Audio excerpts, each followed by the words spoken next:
আমারে আপনার যেখানে কবর দেওয়া হবে রে, সেখান থেকে আমি আপনি ওইটা দাঁড়াবো। সেই মানুষটা কিন্তু আবার উঠবেও কাদা মাটির নিচ থেকে। আল্লাহ বানাইছে মাটি দিয়া, শুয়াইছে মাটিতে, আবার উঠাবেও মাটির থেকে। কাদা মাটির নিচ থেকে মানুষগুলা ওইটা যখন দাঁড়াবে, উলঙ্গ অবস্থায় কিন্তু দাঁড়াতে হবে। কারো শরীরে কোনো কাপড় থাকবে না। যত বড় দেশের প্রেসিডেন্ট হন, শরীরে কোনো কাপড় নাই, উলঙ্গ অবস্থায় আল্লাহ দাঁড় করাবে। শুধুমাত্র কেবলমাত্র একজনের শরীরে কাপড় থাকবে, যিনি সমস্ত নবীকুলের সম্রাট, দু জাহানের বাদশাহ, নবী মুহাম্মদুর রাসূলুল্লাহ সাল্লাল্লাহু আলাইহি ওয়াসাল্লাম। আমার নবীকে আল্লাহ হাসরের মাঠে কাপড় পরিধান করাবে, এমনকি জান্নাতি পোশাক পরাইয়া হাবিবে কিবরিয়াকে হাসরের মাঠে জিবরাইল দাঁড় করাবে। আমার নবী ছাড়া কারো শরীরে কোনো কাপড় থাকবে না, উলঙ্গ অবস্থায় দাঁড়াবে। বাইরে আর ছিলাম উলঙ্গ অবস্থায়, আবার আল্লাহ দাঁড় করাবে উলঙ্গ অবস্থায়। শুধু আমার নবীকে আল্লাহ জান্নাতের পোশাক পরাবে, জান্নাতি পোশাক পরায়া দাঁড় করাবে।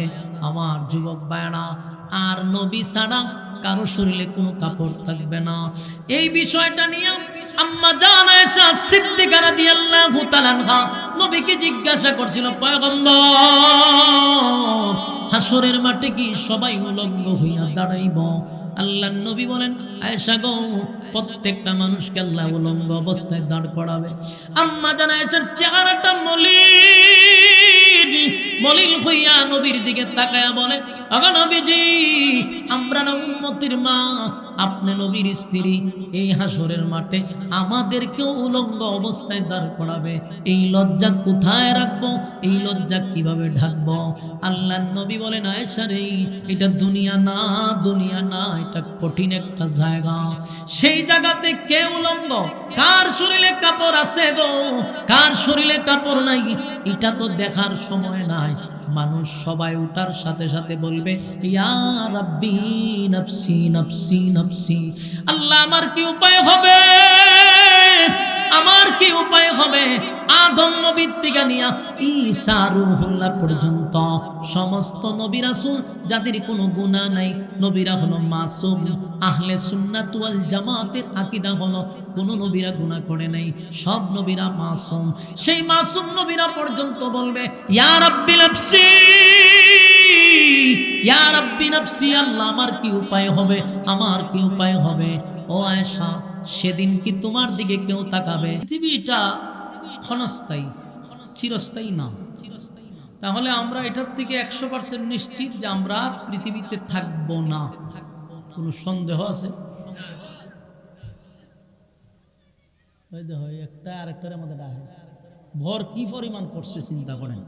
ওই যে কইছি সব গিয়া ভর করছে, আগে আসেন একটা, এখন কটা 10 থেকে 15টা করে ডাহে।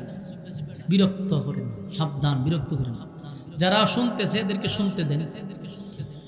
বলুন আল্লাহ এই আয়াতগুলিতে কয়টা কথা তুলে ধরছে?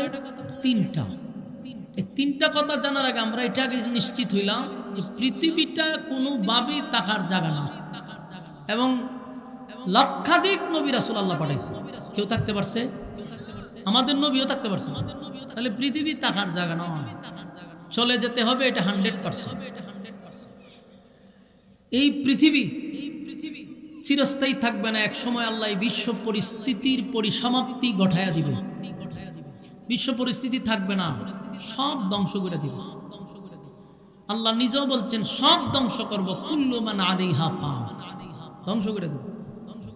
তো ধ্বংস হওয়ার আগে, মানে বিশ্ব পরিস্থিতিটা ধ্বংস হওয়ার আগে আমরা নিজের আগে ধ্বংস হব। কারণ প্রত্যেকের ব্যক্তিগত ধ্বংস আছে। কথা কি বুঝতেছেন? আমি আপনিও ধ্বংস হব, কারণ প্রত্যেকটা মানুষের ব্যক্তিগত একটা কিয়ামত আছে। কিয়ামত কিন্তু 2 প্রকার, একটা বড়, একটা ছোট। ব্যক্তিগত আমাদের একটা কিয়ামত আছে, আমাদের এই বডিটার মধ্যে একটা ভূমিকম্প হবে, আর এই ভূমিকম্পে আমাকে ধ্বংস করে দিবে। তার মানে কি, আমার ব্যক্তিগত একটা কিয়ামত রয়ে গেছে। আর আল্লাহ যেটা বাঁশির মাধ্যমে, ইসরাফিলের বাঁশির মাধ্যমে যেটা ধ্বংস করে দিবে, এটা হলো বিশ্ব পরিস্থিতির পরিসমাপ্তি আল্লাহ ঘটায়া দিবে, জমিনের মধ্যে জালজালা সৃষ্টি করবে, জমিন শেষ করে দিবে, আসমান জমিন সূর্য চন্দ্র গ্রহ নক্ষত্র সবই ধ্বংস হবে। এটাকে আমরা কিয়ামত বলি। কিন্তু আমাদের ব্যক্তিগত যে একটা কিয়ামত আছে আমরা অনেকেই জানি না। আমাদের একটা কিয়ামত আছে, সেই কিয়ামতে আমার 3.5 হাত বডিটাকে ধ্বংস করে দিবে। এই জন্য আসুন, পৃথিবী থাকার জায়গা না, তাহলে আমরা থাকবো না, চলে যেতে হবে। তাহলে এখানে কেন আসলাম? প্রশ্ন আসতে পারে না, কেন আসলাম? আর আল্লাহ বা আমাদেরকে পাঠাইলো কেন? থাকবো না তো পাঠাইলো কেন? আমরা প্রথমেই দুনিয়াতে ছিলাম না, আমরা রুহের জগতে ছিলাম। সেখান থেকে ইনডাইরেক্ট হোক আমরা এই পৃথিবীতে আসছি। কারণ আমাদের আব্বা এবং আম্মা আদম এবং হাওয়া দুজন জান্নাতে বসবাস করছে। তো তারা যদি আমাদের আব্বা আম্মা হয়, আমরা তাদের সন্তান। তো আব্বা আম্মা ডাইরেক্ট জান্নাতে ছিল, যে কোনো কারণে তাদেরকে জান্নাত থেকে দুনিয়া নামক জায়গায় পাঠাইছে। তাই আমরাও দুনিয়াতে আসছি, তাদেরকে আবার দুনিয়ার থেকে আল্লাহ নিয়ে গেছে। তাই আমরাও এই দুনিয়ার থেকে একদিন চলে যাব। তাদেরকেও আল্লাহ আবার একদিন দাঁড় করাবে, আমরাও একদিন দাঁড় হব। কথা কি বুঝতেছেন? তাহলে আসুন, আমরা এক সময় পৃথিবীতে আমরা আসিলাম না, আমাদের পূর্বপুরুষরা ছিল। এখন আমরাও এক সময় থাকবো না, আমাদের সন্তানরা থাকবে, আমাদের সন্তানরা এক সময় থাকবে না, তার সন্তান থাকবে। এইভাবে তো শুরু হয়েছে। তাহলে প্রথম আমাদের যাত্রা হইল জান্নাত থেকে দুনিয়া। এই দুনিয়ার থেকে আবার চলে যাব কবরের জগতে। কবরের জগৎ থেকে আবার আমাদেরকে আল্লাহ দাঁড় করাবে হাসরের মাঠে। হাসরের মাঠ থেকে আবার আমাদেরকে দুইটা জায়গায় আমাদের সিদ্ধান্ত হবে, আমাদের উপরে ডিপেন্ড করবে। হয় আমরা জান্নাতি, না হয় আমরা জাহান্নামী। তাহলে আসুন এখন আমরা বলি, আল্লাহ কি বলছে? যে আমি তোমাদেরকে মাটির থেকেই তৈরি করছি। যেই আয়াতটা আমরা কবরে যাওয়ার পরে মুর্দারে যখন আমরা মাটিতে শোয়াই, বাঁশ টাস দিয়া মাটি যখন দেই, তখন মানুষ কি করে? মাটি দেয়ার কয় মিনহা খালাকনাকুম ওয়া ফিহা নুঈদুকুম ওয়া মিনহা নুখরিজুকুম তারাতান উখরা। এটা কোন সময় পড়েন? কথা হয় না, কই আইছি আজকে তো একটু হ্যাঁ হুঁ কর। তিনি কইলে তো আমি বুঝতাম যে হ কথা শুনতেছে, কথা শোনা জানি তো কন্যা করে মাঝে মধ্যে একটু হা না কইেন, আমি বুঝবো যে হ কথা বুঝতেছে। এই আয়াতটা তখনই শুনেন যখন কেউ মারা যায়।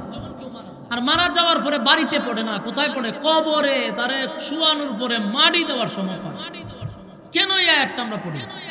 এটা দিয়ে আমাদেরকে স্মরণ করায়া দেয়, তোমার আমি মাটির থেকেই তৈরি করছিলাম। মানুষকে আল্লাহ কি দিয়ে বানাইছে? মাটি দিয়ে বানাইছি। আবার তোমাকে আমি মাটিতে শোয়া দিব, আবার আমি তোমাকে মাটির থেকেই উঠাবো। তাহলে দেখেন, মাটি দিয়ে বানাইছে, মাটিতে রাখবে, মাটির থেকে উঠাবে। আমাদের অবস্থাটা কোথায় দেখছেন না? আল্লাহ বলেন, বান্দা পৃথিবীতে থাকার কোনো সিস্টেম নাই, আসো চলে যেতে হবে।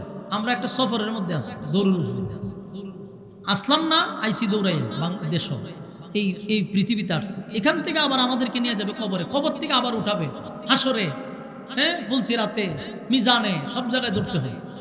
আমাদের যাত্রা কিন্তু এখনো শেষ হয় নাই, আমাদের দৌড় শেষ হয় নাই। প্রত্যেকটা স্টেশনে আমাদেরকে দাঁড়াইতে হবে এবং প্রত্যেকটা মানুষের জবাবদিহিতা আছে।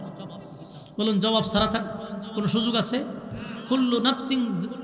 কুল্লু নাফসিন বিমা কাসাবাত রাহিন। প্রত্যেকটা মানুষ তার কৃতকর্মের জন্য আল্লাহর সামনে দাঁড়াইতে হবে, এতে কোনো সন্দেহ।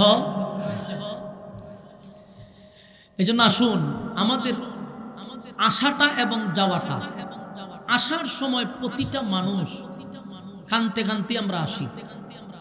কোনো মানুষ পৃথিবীতে আসার সময় বাজনা টাজনা বাজাইয়া হাসতে হাসতে তারপরে আনন্দ ফুর্তি করে দুনিয়াতে আসে না। প্রত্যেকটা মানুষ কান্দে, কিন্তু এই কান্নাটা দিয়ে আমাদের শুরু, যাওয়াটা যেন কান্নার সাথে না হয়। যাওয়াটা যেন আমাদের হাসি খুশিতে হয়। মানুষ আমাদের জন্য কাঁদবে, কিন্তু আমরা যেন হাসতে হাসতে কবরে যাই।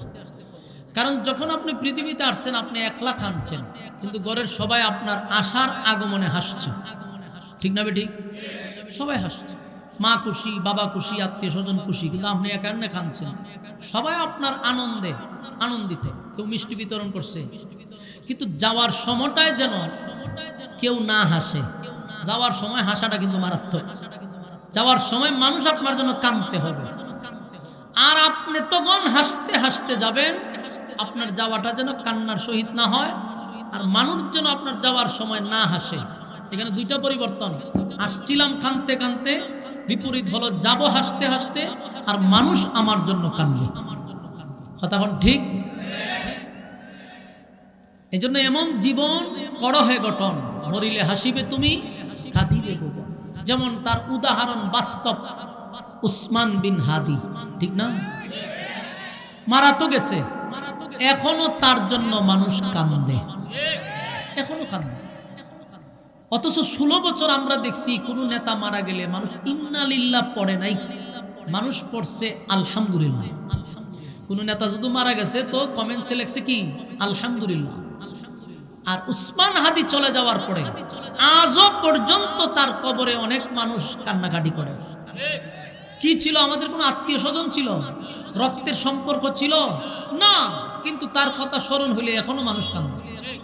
কারণ এমন একটা জীবন গঠন করে গেছে, সে চলে গেছে, কিন্তু আজকে গড়ে গড়ে হাদি তৈরি হয়ে গেছে। তো এমন জীবন গঠন করা দরকার। আল্লাহ বলেন, বান্দা, পৃথিবীর সমগ্র সৃষ্টি জগতের মধ্যে আমি তোমাকে শ্রেষ্ঠত্ব দিছি, আমি তোমারে সম্মান দিছি, আমি তোমারে কোয়ালিটি সম্পন্ন করে বানাইছি। তোমারে বানাইতে গিয়া আমি আল্লাহ নিজের কুদরতি হাত লাগাইছি। আমি তোমারে বানাইছি সময় নিয়া, আসমান জমিন সূর্য চন্দ্র বানাইছি হুকুম দিয়া, আর তোমারে বানাইছি নিজের কুদরতি হাত দিয়া। বানানোর পরে আমি আল্লাহ আবার তোমার পিছনে উফাদি লাগাইয়া দিছি যে মানুষ বানাইছি, এটা সৃষ্টির মধ্যে সবচেয়ে শ্রেষ্ঠ। ফেরেশতা নূর দিয়া বানাইলেও মানুষে কি করছে? সৃষ্টির শ্রেষ্ঠত্ব দান করছে।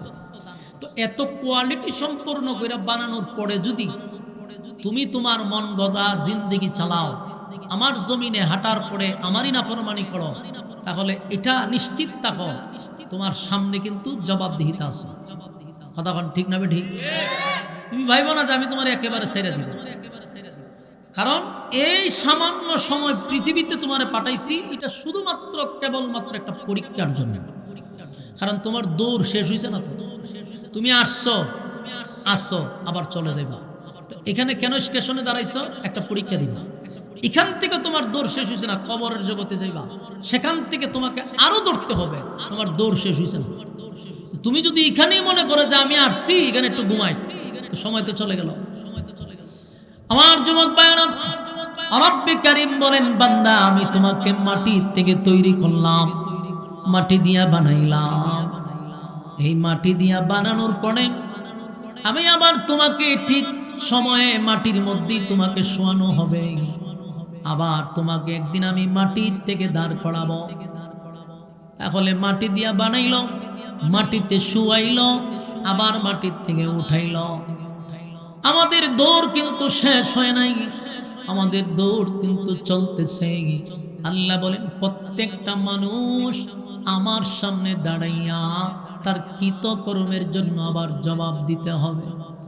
মনে করবেন না মালিক আমারে আপনারে দুনিয়ায় ছেড়ে দিছে, এখানেই আমাদের জীবনের শেষ। না, এখানেই জীবনের শেষ না। কেন আসলাম, কেন পাঠাইলো, এই বিষয়টা আমাদের মাথায় রাখা দরকার। এই পৃথিবী চিরস্থায়ী নয় গো, ক্ষণস্থায়ী। অনন্তকাল একটা জায়গা আছে, সেখানে আমাদেরকে যেতে হবে। কারণ আমার সামনে আমার মা চলে গেল, বাবা চলে গেল, দাদা চলে গেল, কেউ তো থাকলো না, এটা নিশ্চিত। আমিও চলে যাব, কোনো সন্দেহ নেই। ক্ষমতা দিয়েও থাকতে পারবো না, পাওয়ার দিয়েও থাকতে পারবো না।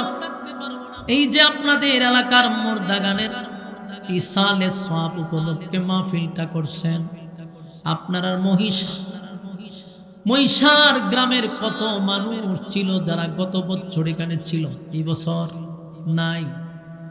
এমনও মানুষ আছে গ্রামের যাদের পাওয়ারে, যাদের দাফটে এলাকার মানুষ কাঁপছে। আজকে দেখেন তাদের কবরের সামনে কেউ যায় না, তাদের কবরের সামনে মাসে বছরে একবারও কেউ যায় না রে। তার মানে এই দুনিয়ায় থাকতে তোমার পাওয়ার ছিল, ক্ষমতা ছিল, যেদিন দুনিয়া থেকে চলে গেছো, বলো তোমার যাওয়ার কারণে কি দুনিয়া কোনো দিক দিয়ে থেমে আছে? দুনিয়া আগের মতোই চলতেছে, দুনিয়া থামে নাই। আমি চলে গেলে আমার দুনিয়া থামবে না, আমি চলে গেলে আমার কিছুই থেমে থাকবে না। কারো যদি অফিস থাকে, অফিস কিন্তু আগের মতোই চলবে। কারো গাড়ি থাকলে গাড়ি আগের মতো চলবে, কারো ব্যবসা থাকলে আগের মতো চলবে। আপনার ঘরের মানুষগুলো আগের মতোই সে গোসল করবে, খানা খাবে, তার প্রতিদিন যে কাপড় পরার সেটা পরবে। আপনি চলে গেছেন এই জন্য সে আর কোনোদিন কাপড় পরবে না। আপনি চলে গেছেন সে কোনোদিন খানা খাইবে না। আপনি চলে গেছেন সে আর কোনোদিন হাসবে না, সে আর কোনোদিন আনন্দ করবে না। বিষয়টা কি এমন না? আমি চলে গেলাম, 2 দিন 3 দিন পরে আমার খবর আর কেউ নেয় না। মানুষের মন থেকে আল্লাহ আস্তে করে আপনার মহব্বতটা সরায়া দিবে। যেই সন্তানের জন্য আপনি এত কিছু করলেন, যেই সন্তানের জন্য মাথার গাম আপনি পায়ে ফেলাইলেন, সেই সন্তান 2 দিন 3 দিন পরে বাবার কথা বলে যায়। যে স্ত্রীর জন্য এত কিছু করলেন, জীবনের সব কিছু দিয়ে স্ত্রীকে খুশি রাখার চেষ্টা করলেন, অনেক সময় মা বাবাকে কাঁদাইলেন স্ত্রীর জন্য, সেই বউ আপনাকে 3 দিন 4 দিনের পর আর স্মরণ রাখে না। তার আগের মতোই তার জীবনযাত্রা শুরু হয়ে গেছে, আপনার জন্য কোনো দিক থামে নাই। অথচ আপনি একটা গুরুত্বপূর্ণ ব্যক্তি ছিলেন আপনার ফ্যামিলির জন্য। যেই ফ্যামিলি আপনার কষ্টের কারণে ফ্যামিলি চলতো, আপনার অর্জিত টাকায় তারা মাস্তি করত, খানা দানা, এমনকি তারার ভোগ বিলাসিতা আপনার টাকার দ্বারাই হইতো। কিন্তু আপনি নাই, কোনো কিছু থেমে নাই, আগের মতোই চলছে। তাহলে আমার যুবক ভাইরা, এই পৃথিবীটা কত নিষ্ঠুর একটু চিন্তা করে দেখেন। আপনি চলে গেলেন, কেউ আপনার জন্য এমন নয় যে ঘর বাড়ি ছেড়ে আপনার কবরস্থানে গিয়া ঘর করছে যে আমি আর ঘরে থাকবো না, আমার বাবা মরে গেছে অথবা আমার ভাই মরে গেছে রে, আমি আজকের থেকে আর ঘরে থাকবো না, আমি আমার বাবার কবরের পাশে একটা ঘর বানায়া থাকবো। আমার স্বামী চলে গেছে, আমি আর আমার এই বেডরুমে থাকবো না, আমি একটা ছোট ঘর বানায়া কবরের সাথেই ঘুমাবো। এমন ইতিহাস কি পৃথিবীতে আপনারা দেখছেন? দেখেন নাই, শুনেন নাই? এমন ঘটনা ঘটবেও না এটাও নিশ্চিত, কারণ মানুষ এতটা বোকা না। যতদিন থাকবেন, যতদিন করবেন, যতদিন মিশবেন, ততদিন আপনার কথা স্মরণ থাকবে। আপনি নাই, আপনার কথাও স্মরণ নেই, ঠিক না বেঠি? তাহলে এবার চুন, এখন আপনি একটু বালিশের সঙ্গে মাথা লাগাইয়া চিন্তা করে দেখেন তো, মানুষ কতটা নিষ্ঠুর, দুনিয়া কতটা নিষ্ঠুর। দুনিয়া কতটা নিষ্ঠুর এটা বোঝার জন্য মরা লাগবে না। আমি আরো কিছু উদাহরণ দেই, যদি দিলের কান লাগায় শুনেন তাহলে বাস্তবতার সঙ্গে মিলাইবেন। মরা লাগে না, শুধু আপনি একটু চিন্তা করে দেখেন, আজকে আপনার কথা হলো ফ্যামিলির মধ্যে সবচেয়ে গুরুত্বপূর্ণ ব্যক্তি আপনি। আজকে কেন আপনি গুরুত্বপূর্ণ? টাকা ইনকাম করেন, আপনার টাকা আছে, ফ্যামিলি আপনার দ্বারাই চলে, তাই আপনার গুরুত্ব আছে ফ্যামিলির মধ্যে। কিন্তু আল্লাহ না করুক যদি একটা পা আপনার অচল হয়ে যায়, আপনার হাত অচল হয়ে যায়, অথবা আপনি প্যারালাইসিস হয়ে যান, ঘরে যদি 6 মাস শোয়া থাকেন, বুঝবেন যে দুনিয়া কি জিনিস এবং কত প্রকার ও কি কি। নিজের স্ত্রী আপনাকে আর ভালোবাসবে না, নিজের স্ত্রী আপনার প্রতি বিরক্ত হবে, সন্তান আপনার প্রতি বিরক্ত হবে। ভাই, আমার নিজের চোখে আমি দেখছি, লোকটার টাকা পয়সার অভাব নেই, বিশাল বাড়ি করছে, কিন্তু প্যারালাইসিস হয়ে বাথরুমে যেতে পারে না। অনেক সময় প্রস্রাব পায়খানা বিছনায় করে দেয়। স্ত্রী তার প্রতি বিরক্ত, সন্তান বিরক্ত, অনেক সময় এই মানুষটা একা একা কান্দে আর কয়, হায় রে, কুকুর বিড়ালের দাম আছে, ফ্যামিলিতে আমার কোনো দাম নাই। ঠিক না বেঠি? আমার যুবক ভাইরা, পৃথিবী এত নিষ্ঠুর। আমার নিজের চোখে আমি দেখছি, যেই লোকটার এত পাওয়ার ছিল সংসারের মধ্যে, তার টাকা পয়সার কোনো অভাব নাই, বুক বিলাসিতা, তার টাকা দিয়া তার স্ত্রী, তার সন্তান, তার আত্মীয় স্বজন করল, কিন্তু লোকটার একটা পা ভেঙে গেছে, 6 মাস শুধু বেড রেস্ট ছিল। ফ্যামিলির সব মানুষ তার প্রতি বিরক্ত হয়ে গেছে, বউ আগের মতো তারে ভালোবাসে না, খালি ধমকের উপরে রাখে। সন্তানগুলি বলে তার পায়খানা প্রস্রাবের গন্ধে ঘরে থাকা যায় না। এমন পরিস্থিতি হয়েছে, লোকটা আমার কাছে এক সময় বলতে লাগলো, ভাই আমার আল্লাহ মৃত্যু দিত, আমার কেন আল্লাহ নেয় না, আমি মরতে চাই, এই জীবন আর রাখতে চাই না, কারণ আমি যতক্ষণ বেঁচে আছি প্রত্যেকটা ফ্যামিলির মানুষের কাছে আমি যেন বিরক্তের কারণ হয়ে দাঁড়াইছি। আমার যুবক ভাইয়েরা, তাহলে দেখুন, মানুষ মরতে হয় না, মরার আগেই বিছনায় শুয়া দেখেন, যেই ফ্যামিলি আমার আমার আমার আমার বলি, যেই মা আমার বলি, যেই বাবা আমার বলি, ভাই বোন সবাই আমার, কিন্তু আমার লোকগুলি যখন আমি বিছনায় পড়ে যাই, অথবা আমার দ্বারা কোনো ইনকাম হয় না, অথবা আমার দ্বারা কোনো ফ্যামিলি, কি মানুষ, আমার মানুষগুলা পর হয়ে যায়। ঠিক না বেটা? মরা লাগবে না, জীবিত অবস্থায় আপনি অনেক কিছু বুঝতে পারেন। যারা প্রবাসী আছেন তাদেরকে জিজ্ঞাসা করেন, যারা বিদেশ থেকে আসছে, এই প্রবাসী মানুষরা জীবনে কোনোদিন ফ্যামিলির কাছে ভালো হইতে পারে না। যারা অরিজিনালি প্রবাসী আছে কোনোদিন ভালো হইতে পারে না। হ্যাঁ, অসংখ্য বিচার আমাদের কাছে আসে ফোনের মাধ্যমে, প্রবাসীরা কান্দে ফোন দিয়া, ফোনের মাধ্যমে অনেক কান্নাকাটি করে, কারণ হুজুর জীবনের সব শেষ করলাম ফ্যামিলির জন্য, কিন্তু বাড়িতে 6 মাস থাকলে মা বাবা আত্মীয় স্বজন আর ভালোবাসে না। যতদিন ইনকাম আছে ততদিন মহাব্বত, যতদিন ইনকাম আছে আত্মীয় স্বজন আপনাকে মহাব্বত করে, ইনকাম নাই, ফ্যামিলিকে না দিতে পারলে আপনারা কেউ চিনে না। ঠিক না বেটি? পৃথিবী স্বার্থপর, যাদেরকে আপনি যতদিন দিবেন ততদিন আপনি তাদের কাছে ভালো থাকবেন।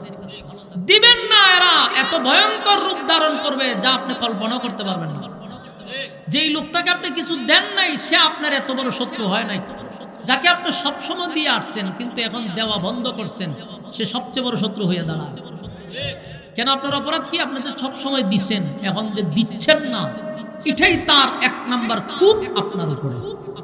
আফসোস, আশ্চর্যের বিষয়, যাকে আমি 10 টাকা দিলাম না সে আমার শত্রু না, যাকে আমি সব সময় দিয়ে আসলাম এখন দিচ্ছি না, দিতে পারতেছি না, সে এখন আপনার উপরে সবচেয়ে বেশি কাফা। অপরাধ কি? দেন না কেন? এই হলো আমাদের পৃথিবীর অবস্থা।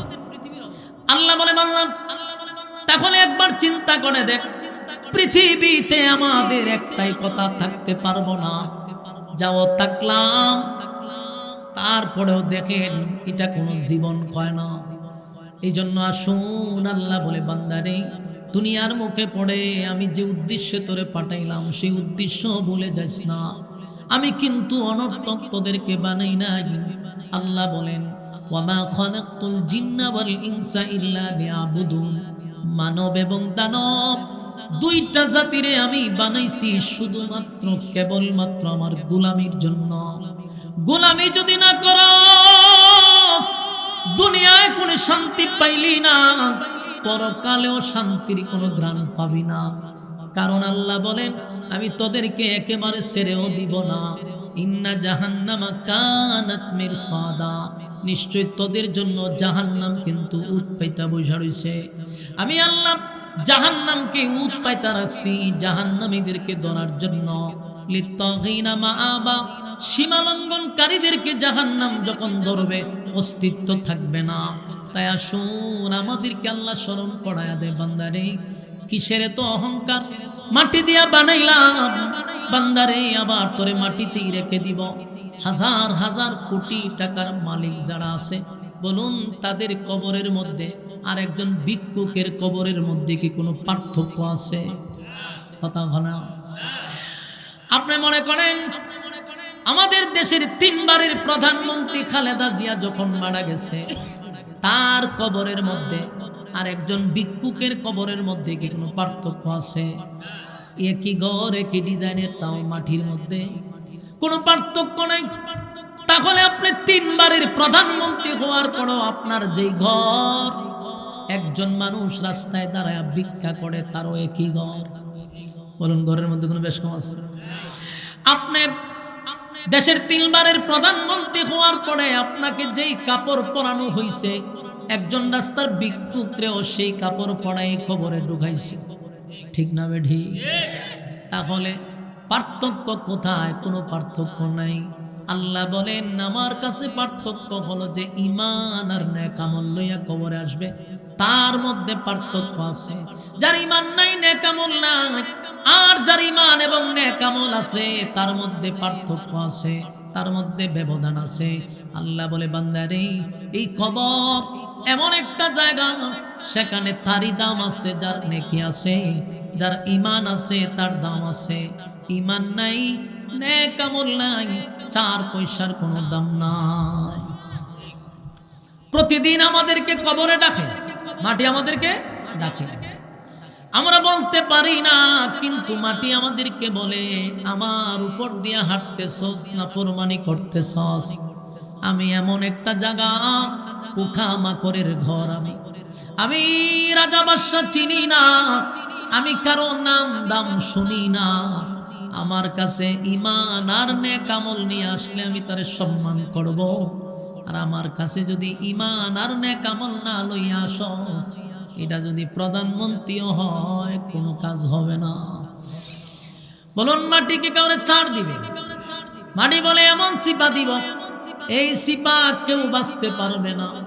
তবে তুমি যদি আল্লাহর হুকুম আর নবীর তরিকা অনুযায়ী জীবন যাপন করো, মাটি কয় আমি তার সঙ্গে সুন্দর আচরণ করব। আর যদি মন গড়া জিন্দেগি চালাইয়া আমার মালিকের জমিনের উপরে চইলা মালিকের নাফরমানি করে কবরের ভিতরে আসো, আমি ওয়াদা দিলাম আচরণ কিন্তু সুন্দর হবে না, ভয়ঙ্কর অবস্থা হবে। আমার যুবক ভাইরা, তাহলে 1 নাম্বার হলো পৃথিবী থাকার জায়গা নয়, আমরা থাকবো না, মাটিতে শোয়া দেওয়া হবে। আবার আল্লাহ কয়, সেই মাটির থেকে আমি দাঁড় করাবো যেদিন ইসরাফিলের 3য় সিংহায় ফুঁক দিবে। ইসরাফিল সিংহায় ফুঁক দিবে 3টা, কোন রিওয়ায়াতে আসছে 2টা, কোন জায়গায় 3টা। মনে করেন, ধরে নেন 3টা ফুঁক দিবে। 3 ফুঁক যে সময় দিবে, প্রথম ফুঁকে কিন্তু ধ্বংস হয়ে যাবে, দ্বিতীয় ফুঁকে মানুষের বডি আবার গঠন হবে। যে যাকে যেখানে কবর দিছেন, এই এলাকার মানুষ আপনাকে যেখানে কবর দিছে, কিয়ামতের ময়দানে সেখান থেকে আপনি ওইটা দাঁড়াবেন।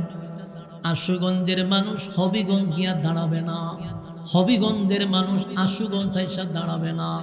আমার আপনার যেখানে কবর দেওয়া হবে রে, সেখান থেকে আমি আপনি ওইটা দাঁড়াবো।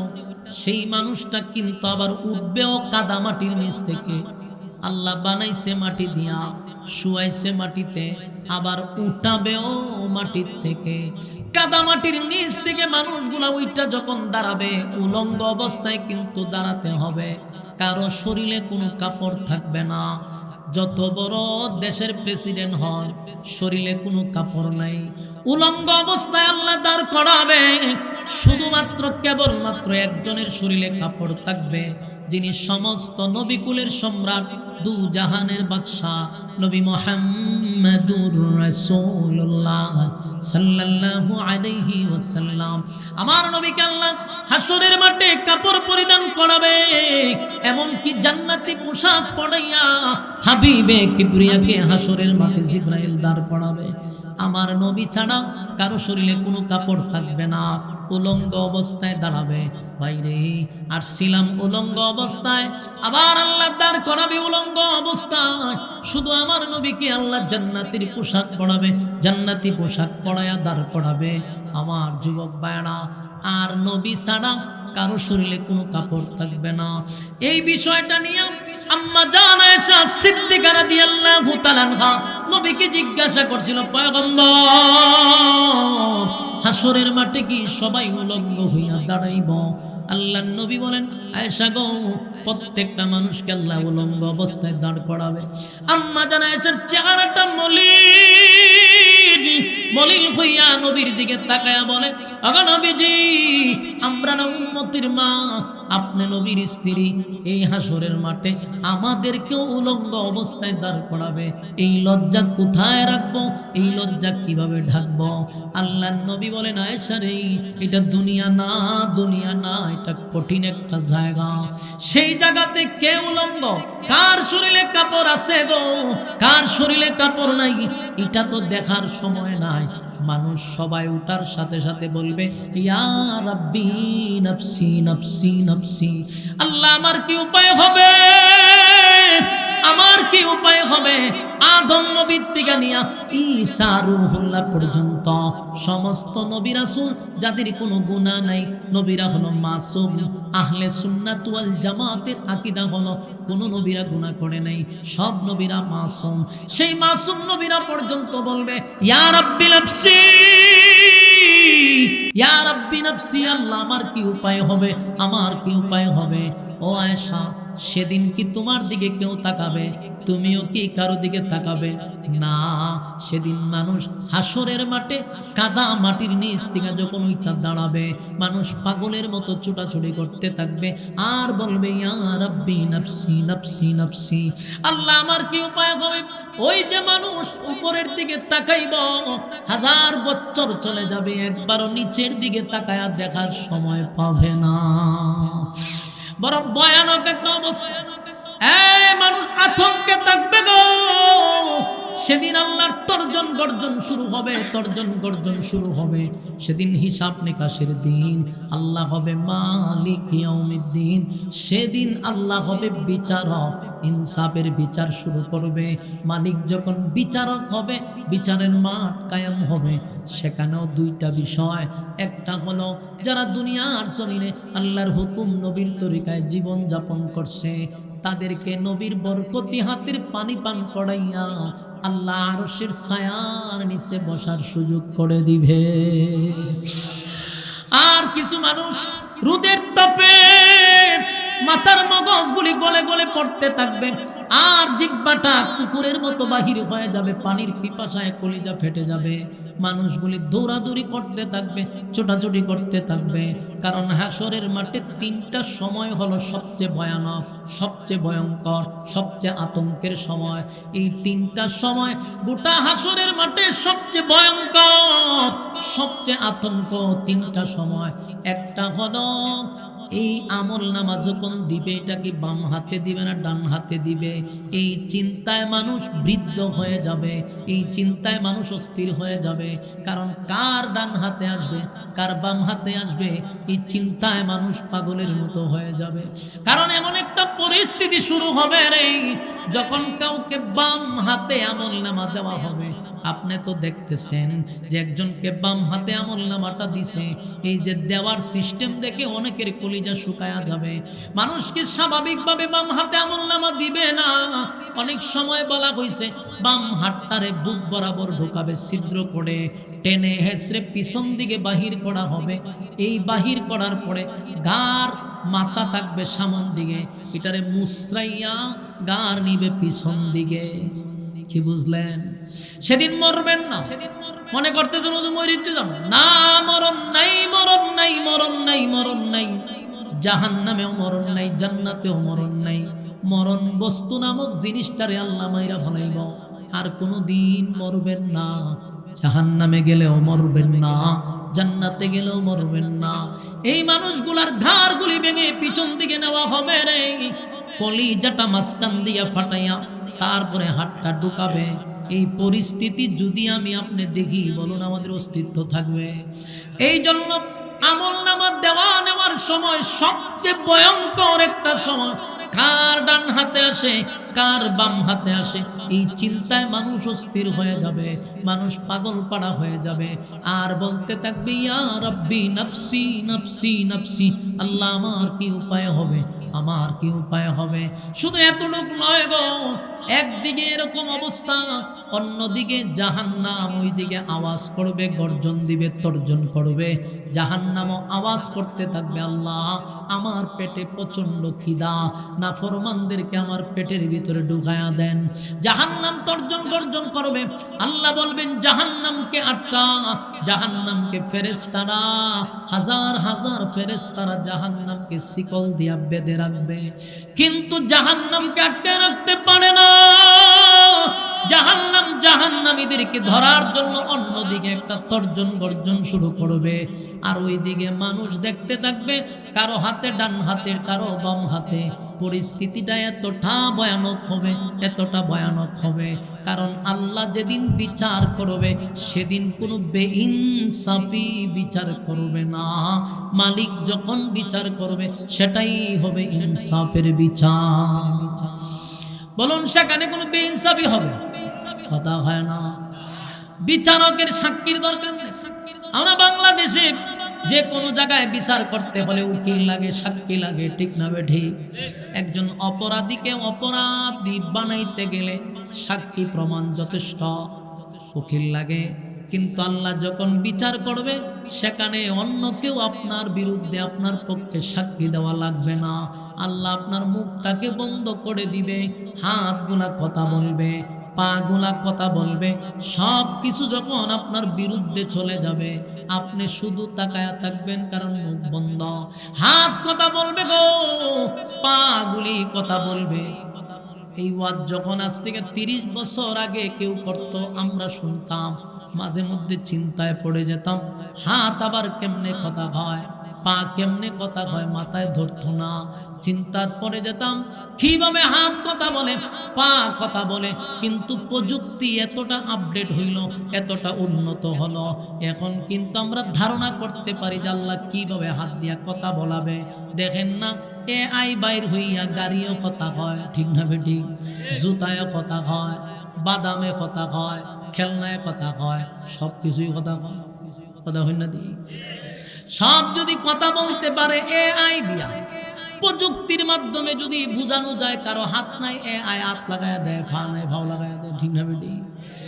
তাহলে এটা আল্লাহ তাআলার একটা কুদরতের নিদর্শন। মানুষ তোমরা বুঝো, দুনিয়ার মানুষ যদি এই প্রযুক্তি দিয়া এমনটা করতে পারে, তাহলে আমি আল্লাহর মেধা, আমি আল্লাহর পক্ষ থেকে যে মেধা তোমরা পাইছ, সেই মেধা দিয়া যদি এতটুক পর্যায়ে মানুষ যেতে পারে রে, আমার আল্লাহর কাছে প্রযুক্তি কি পরিমাণ আছে। সুবহান আল্লাহর দেওয়া মেধা পাইয়া আমরা যদি এত কিছু আবিষ্কার করতে পারি, আমার মালিকের কি আবিষ্কারের অভাব করব? কথা দিয়ে হইল না। তাহলে এখন চিন্তা করেন, হাত কিভাবে কথা বলবে, পা কিভাবে কথা বলবে। আল্লাহ বলেন জমিন কথা বলবে, জমিনও কথা বলবে। কোন জায়গায় দাঁড়াইয়া, রাতের অন্ধকারে না দিনের আলোতে, কোথায় কোন আখাম কোখাম, দিনের খাম রাতের খাম আমরা করছি, সবগুলি জমিন বর্ণনা করতে থাকবে। সুবহানাল্লাহ। বাঁচার সুযোগ নাই। অপরাধী নিজেই বলবে, অপরাধী নিজেই বলবে আমার মালিক আমার উপরে বেইনসাফি করে নাই। কথা কি বুঝতেছেন? হয় কথা বুঝিনি? জীবনে শুনছেন আমরা দেশে যদি কোনো বিচার করে, বিচারকের অপরাধী বলতে শুনছেন যে না আমার যে বিচারটা করছে বিচারক ঠিকই করছে, কি কথা বলছে? দুই কথা শুনছেন নি জীবনে? বলে যদিও বিচারক আমার জুতাটা বেরিয়েছে কিন্তু বিচারটা একবার খারাপ করছে, বলছি এরকম। কারণ অপরাধীর কাছে বিচারকরে পছন্দ হয় না। কোন বিচারক যদি সঠিক বিচারক করে, অপরাধীর কাছে সে ভালো হয় না। বিচারকের কাছে কোনো অপরাধী ভালো হইতে পারছে কেন? তার বিরুদ্ধে যখন রায় চলে যায় তার কাছে ভালো হইতে পারে না। কিন্তু হাসরের মাঠে হবে ব্যতিক্রম। আল্লাহ যখন বিচার করবে, অপরাধীরা এটা স্বীকার করবে যে না, মালিক আমাদের উপরে যে বিচার করছে কোনো বেইনসাফি করে নাই। সুবহানাল্লাহ থাকলে কইতে পারে, আসেনি? সুবহানাল্লাহ থাকলে কইবেন, না থাকলে কইতে কইবে। দেখেন, অপরাধী নিজে বলতেছে যে আমাদের উপরে যদি জাহান্নামী হয়, তারপরও বলবে যে না বিচার করছে ইনসাফে, বেইনসাফি করে নাই। কারণ আপনার রাতের অন্ধকারে কি করছেন দিনের আলোতে কি করছেন, সবগুলা সেদিন আপনার চোখের সামনে তুলে ধরা হবে। আমরা যেমন এখন বয়ান করতেছি, আমার বাচনভঙ্গি সহ কথা সহ এগুলো ভিডিও করা হচ্ছে। আমি কালকে যদি বলি যে না ভাই আমি তো কথাগুলি বলি নাই, সাথে সাথে ভিডিও ওপেন করে বলবেন এই মিয়া দেখেন কিতা কইছেন, আপনি খালি কইছেন না, আপনি কয়বার হাত লড়াইছেন, কয়বার কি করছেন, আমরা সব রেকর্ড করে রাখছি। বাঁচার সুযোগ আছে? সুযোগ নেই। ঠিক আল্লাহর দেওয়া মেধা দিয়া যদি দুনিয়াতে আমরা বাঁচতে না পারি, তাহলে আল্লাহর কাছে কি পরিমাণ প্রযুক্তি, মানে বাঁচবেন কেমনে? আপনি রাতের বেলা কোন জায়গায় কি করছেন, দিনের বেলায় কি করছেন, সবগুলা রেকর্ড হচ্ছে কি হয় নাই? দুই কাছে দুইটা ফেরেশতা আছে, এগুলা সিসি ক্যামেরা, কুদরতি সিসি ক্যামেরা। যদি আমরা দেখি না, কিন্তু সব ভিডিও হচ্ছে। আপনার জন্ম থেকে নিয়ে মৃত্যু পর্যন্ত এ টু জেড যা করছেন সবগুলার একটা ক্যাসেট আছে। সেদিন আপনার সামনে এগুলো ওপেন করা হবে। আপনি কোনো কিছু অস্বীকার করবেন, সাথে সাথে ভিডিও ওপেন। অস্বীকার করার সুযোগ আছে? বিচারক স্বয়ং আল্লাহ নিজে। আল্লাহ বলছে ইনসাফের বিচার করবে। আল্লাহ যখন ইনসাফের বিচার করবে, তখন সমাজের যত বেইনসাফি বিচারক আছে একটাও বাঁচতে পারবে না, সবগুলা ধরা পড়বে। আমার কথায় কি আপনারা বেজার হইছে? এখন বর্তমানে বেইনসাফি বিচারক আসেনি, সমাজে বেইনসাফি বিচার করে না, এই বিচারকরা সেদিন আল্লাহর সামনে ধরা পড়বে। এই জন্য শুধু হাইকোর্ট আর বড় বড় কোর্টের বিচারক না, গ্রামগঞ্জেও একটা বিচার হয়, এটার নাম হলো সালিশ দরবার। মাতব্বর সর্দার কন্যা আপনারা না, মাতব্বর ওই মাতব্বর সর্দার, এরার বিচার হইলো গ্রামগঞ্জে। এরার বিচার কোথায়? গ্রামগঞ্জে। এখান থেকে এরা পলিটিক্স করে। গ্রামের বিচারের মধ্যে দুর্নীতি আছে, আছে না নাই?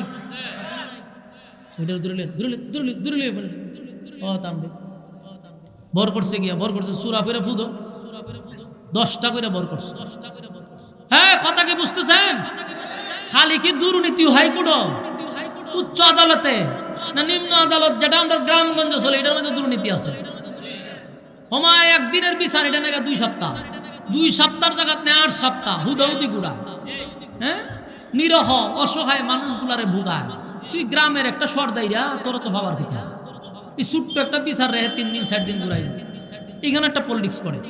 ও রাত্রের বেলায় পকেট নিয়ে টেকা দেওয়ান লাগে, নাহলে সিগারেটের প্যাকেট দেওয়ান লাগে, হেরে বাইল করন লাগে, তেরে তেল মারন লাগে। কেন রে? তুই গ্রামের মাতব্বর, তুই বিচার করবি ইনসাফের বিচার। তুই এখানে যে দুর্নীতি করছি 500 আর 2000 টাকার জন্য, হাসরের মাঠে আল্লাহর সামনে তুই কি জবাব দিবি? কর। গরিব মানুষ হইলে বিচার পায় না। আর যদি দেখে না বেচারা টাকা পয়সা আছে, বিদেশ থেকে প্রচুর টাকা, তাহলে হে যত অপরাধী করুক, এটারে শাক দিয়া মাছ দিয়া কোনো ডেকে রেখে দেয়, হের বিচার হয় না।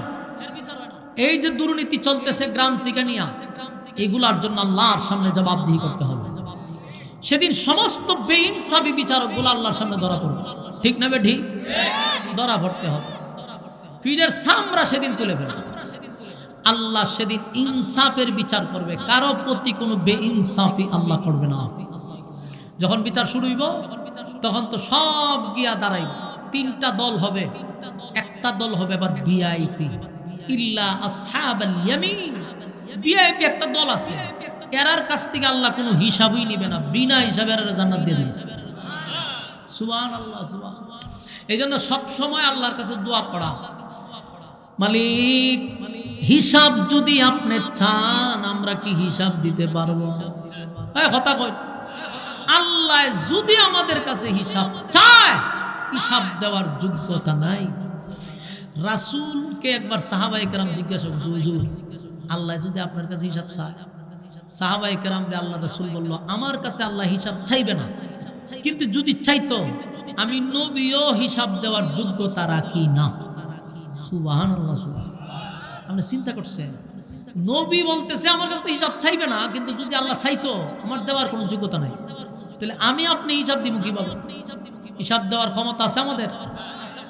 এই জন্য সব সময় দোয়া করবেন, মালিক যখনই 2টা হাত উত্তোলন করবেন, আল্লাহর দরবারে দোয়া করবেন, মালিক আমাদের কাছ থেকে আপনি হিসাব নিয়েন না। আল্লাহ হিসাব নিলে কোনোদিন আপনার সামনে দাঁড়ায়া হিসাব দিতে পারবো না। জান্নাত যদি দিতে হয় গো মালিক, বিনা হিসাবে জান্নাত দেন। আল্লাহ আপনার সামনে দাঁড়ায়া হিসাব দেওয়ার যোগ্যতা রাখি না, বিনা হিসাবে জান্নাত দিয়েন, বিনা হিসাবে জান্নাত দিয়েন। এই জন্য আমরা দোয়া করব, মালিক আমাদের কাছে আপনি হিসাব নিয়েন না, হিসাব দেওয়ার কোনো যোগ্যতা আমাদের মধ্যে নেই। আল্লাহ একটা দলকে বিনা হিসাবে জান্নাত দিবে, বিনা হিসাবে জান্নাত দিবে। আবার একটা দলকে বাম হাতে আমলনামা দড়ায়া দিবে, আর একটা দলকে ডান হাতে আমলনামা দিবে। আমলনামা পাওয়ার পরে একদল আনন্দে আত্মহারা, নাচতে থাকবে খুশিতে, কত আনন্দ। এই কাগজ পাওয়ার পরে মনে করেন আমলনামাটা পাইল, সে দৌড়তে থাকবে আর আনন্দ করতে থাকবে, পুরা মাঠেই খালি আনন্দ। মানুষ জিগায় এত আনন্দ কিসের রে? বলে আমি জান্নাতে যাওয়ার প্রবেশপত্র পাইছি, আমি আমার কাগজ পেয়ে গেছি, আমার সব কাগজপত্রকে এখন খালি জান্নাতে ঢুকবো। এটা যে কত আনন্দ, কত আনন্দ। আবার বহু মানুষ লাইনে দাঁড়ায় থাকবে, খালি ইয়া রাব্বি নাফসি বলবে। আবার কিছু মানুষকে বাম হাতে আমলনামা দিবে রে, যেই মাত্র বাম হাতে আমলনামা পাবে সেও বুঝতে পারবে উপায় নাই, এখন আমার উপায় নাই, উপায় নাই। এখানেই শেষ নয়, এরপরে পাঠাবে মিজানের পাল্লায়, সেখানে আমলনামা ওজন মাপা করা হবে। যদি আমলনামা হালকা হয় তাহলে কিন্তু আমাদের অবস্থা আরো ভয়ানক হবে। আমলনামা ভারী হয়ে গেলে এরপর আপনার যাত্রা শেষ না, এরপরে ব্রিজের গোড়ায় দাঁড়াবেন, সেখান দিয়া যদি আপনি আপনার ইমানের পাওয়ার যদি থাকে, সেই পাওয়ারে বিদ্যুৎ গতিতে আপনি জান্নাতে চলে যাবেন। আর যদি ইমানের পাওয়ার না থাকে, পাওয়ারের উপরে ডিপেন্ড করবে, কেউ দৌড়াইয়া যাবে, কেউ হাঁটতে হাঁটতে যাবে, কেউ আবার বিদ্যুৎ গতিতে চলে যাবে। যদি কেউ ছুটকে নিচে পড়ে, ওই নিচেই হলো জাহান্নাম। ইন্না জাহান্নামা কানাত মিরসাদা, নিচে জাহান্নাম উট পাইতা বসে আছে জাহান্নামীদেরকে ধরার জন্য। লিত্তাগিনা মাআবা, যারা সীমা লঙ্ঘন করছে, আল্লাহ কয় সীমা লঙ্ঘনকারীদেরকে ধরার জন্য। লাবিসিনা ফিহা আহকাবা, সেখানে যুগের পর যুগ অবস্থান করতে হবে, তাহার কোনো সিস্টেম নাই, বাঁচানোর কোনো সিস্টেম নাই। দুনিয়াতে যদি আমাদের নামে মামলা হয় গো, তাহলে এই মামলা জামিন করার জন্য বড় ভাই আছে, ছোট ভাই আছে, ফাতি নেতা আছে, ছোট নেতা, বড় নেতা, বহু মানুষে ফোন দেয়, অমুক নেতায় ফোন দিছে তারে ছাইরা দেন। কিন্তু জাহান্নামের ভিতরে কারো সুপারিশ গ্রহণযোগ্য নয়, একমাত্র একজনের সুপারিশ গ্রহণযোগ্য হবে, তিনি সমস্ত নবীকুলের সম্রাট নবী মুহাম্মদুর রাসূলুল্লাহ সাল্লাল্লাহু আলাইহি ওয়াসাল্লাম। তবে আল্লাহর হাবিব যাদেরকে সুপারিশ করবে তারা কারা হবে? যারা দুনিয়ায় নবীর সুন্নাহ অনুযায়ী জীবন যাপন করছে, যারা আল্লাহর হুকুম দুনিয়ায় পালন করছে, নবী তাদেরকে সুপারিশ করে জান্নাতে নিবে। কিন্তু জীবনে কোনোদিন নবীর সুন্নত পালন করেন নাই, নবীর সুন্নতের দাঁড় ধরেন নাই, নবীর আইন অনুযায়ী জীবন যাপন করেন নাই, মন গড়া জিন্দেগি চালাইছেন, আবার মনে মনে আশা নিয়ে রাখছেন কবরে গেলে নবী সুপারিশ করবে। এই ভণ্ডামি আপনাদেরকে যারা শোনাইছে এরাও ভণ্ডামি, এরাও ভণ্ড, আপনিও ভণ্ড। কে বলছে যে আপনারা জান্নাত তুলে যাবে নবী? ফাইজলামি পাইছেন তো। সারা জীবন নবীর সুন্নাহর দাঁড় ধরেন নাই, নবীর নাম দিয়া খালি খাইছেন, জনমের খাওয়া খাইছেন, নবীর নাম দিয়া ভণ্ডামি করছেন, ফাজলামি করছেন, ইত্রামি করছেন, আর আপনি আশায় বৈশা আছেন নবী আপনার সুপারিশ করব। ফাজলামি পাইছেন। নবী তাদেরকেই সুপারিশ করব যারা দুনিয়ার জমিনে নবীর সুন্নাহ অনুযায়ী চলছে। আল্লাহ বলেন, বন্ধু এই সমস্ত লোকদেরকে আমি আপনার বরকতি হাতের পানি পান করাবো না, যারা দুনিয়াতে আপনার রেখে যাওয়া ইসলাম পালন করে নাই, মন গড়া জীবন যাপন করছে, তাদেরকে আপনার বরকতি হাতের পানি পান করাবো না। আল্লাহর নবী বলবেন, মালিক কেন তাদেরকে আমার কাছ থেকে দূরে সরানো হলো? আল্লাহ হয়, বন্ধু আমি যা জানি আপনি তা জানেন না। এরা দুনিয়াতে আপনার রেখে যাওয়া ইসলাম পালন করে নাই, আপনার রক্ত মাখা ইসলাম পালন করে নাই, আপনার দান দান ভাঙ্গা ইসলাম পালন করে নাই, তারা মন গড়া জিন্দেগি চালাইছে। যেমনে